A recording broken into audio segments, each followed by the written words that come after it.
Mahigit 5 years na yung nakalipas nung unang pinaganda. Mahigit 5 years na yung nakalipas nung unang pag-redevelop ng underpass malapit sa City Hall. So dito naman sa kabila, ito po yung Loton Underpass na talagang may kita mo dito. Sira na, tapos yung itaas niya tumutulo na yung mga tubig at maraming mga dito, informal settlers na lang, ginagawa siyang tirahan.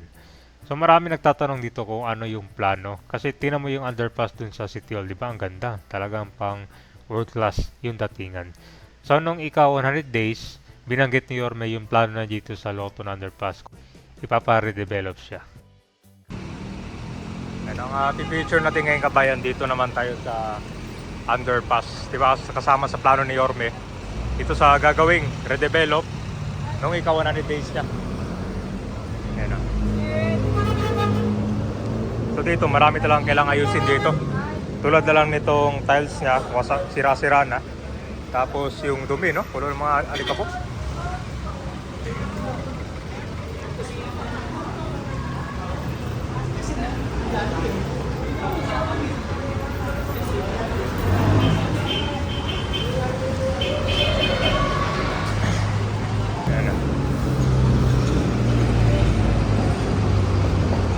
Nagiging kasi ito kabayan, tambayan siya eh.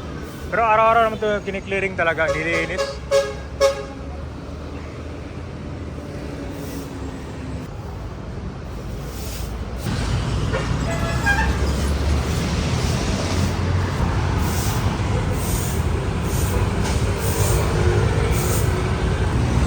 Yan, dito mga ilaw niyan, sira-sira rin, mahina rin yung ilaw niya. Yan kailangan ayusin pa dito.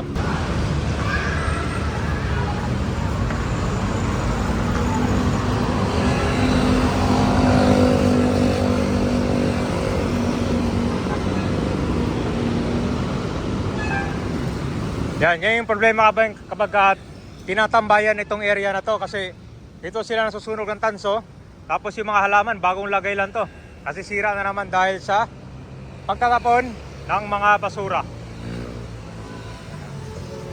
Tignan mo yung puno dito, nasira na lang oh. Meron pa ito nakaraan eh. Nasira na dahil sa pagsusunog dyan at pagtatapon ng basura. Tsaka kita mo tong tulay na to, ito yung sa MacArthur Bridge. Bagong pintura na naman, kita mo yan, no? Dahil nung mga nagkaroon ng rally dito, binaboy nila yan. Sinulatan nila.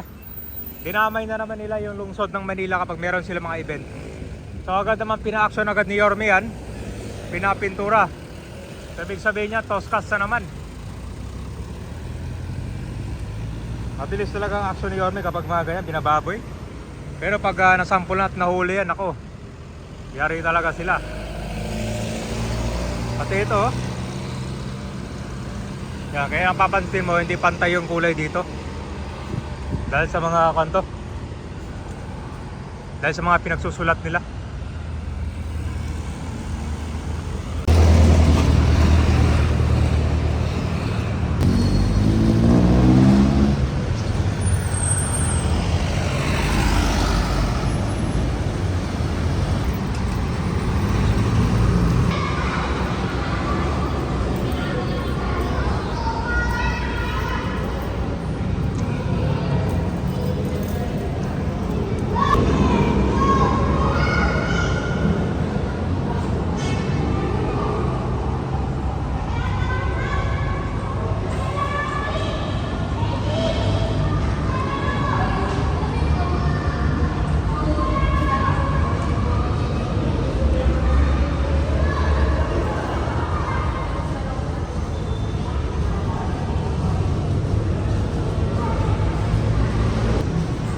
Ito, tumutulo na kasi ng tubig yan, no? Ito, kailangan ayusin kasi pa ito, madulas. Tanggal na rin yung mga pintura, oh.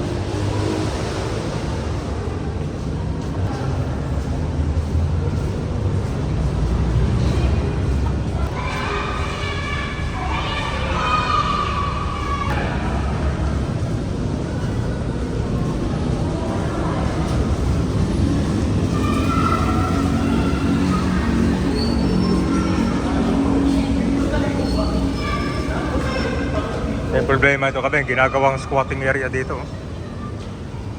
Ah, diba? Kaya ito, sira na rin. Ito, pag bagyo, binabaha to dito eh, yung tubig. Parang wala siyang labasan.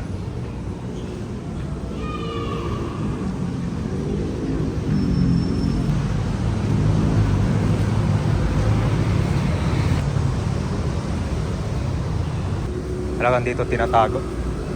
Malapit sa golf course to ng Intramuros.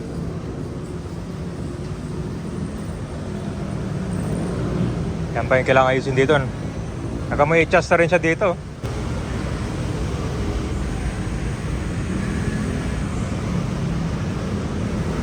Malapit sa golf course ng Intramuros.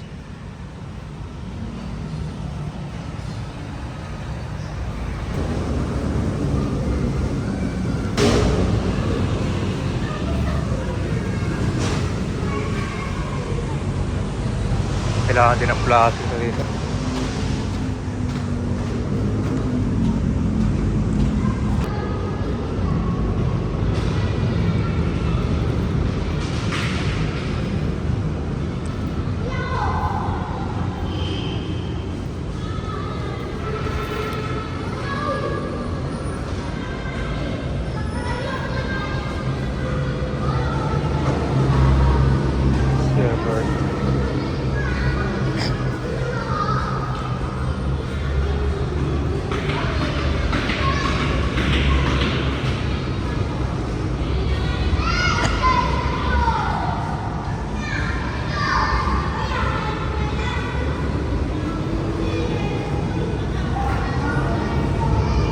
Ito yung papuntang Manila Post Office.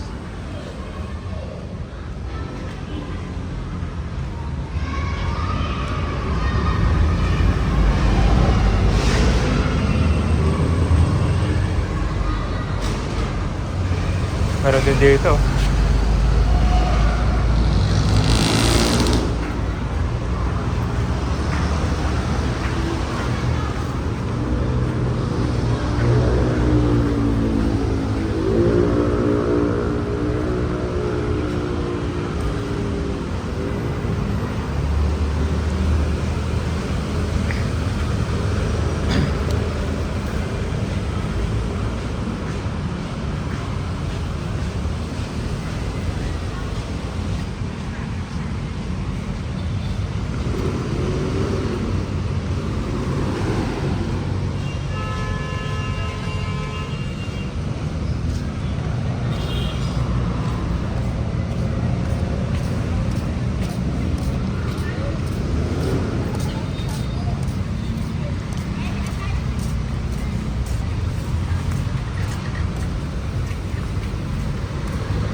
So nandito na tayo sa Andres Bonifacio events tulad ng mga rally.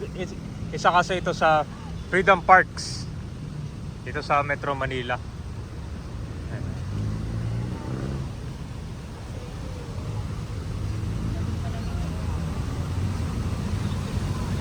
Update na natin dito. So far yung Manila Post Office nasunog to eh. Pininturahan na muna yung labas. Pero meron na yatang mga nag-o-office dito sa loob eh.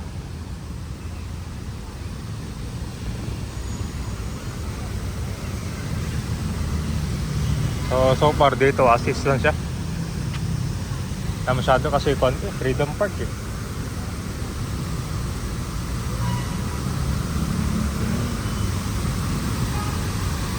Buti lang dito wala lang naliligo oh.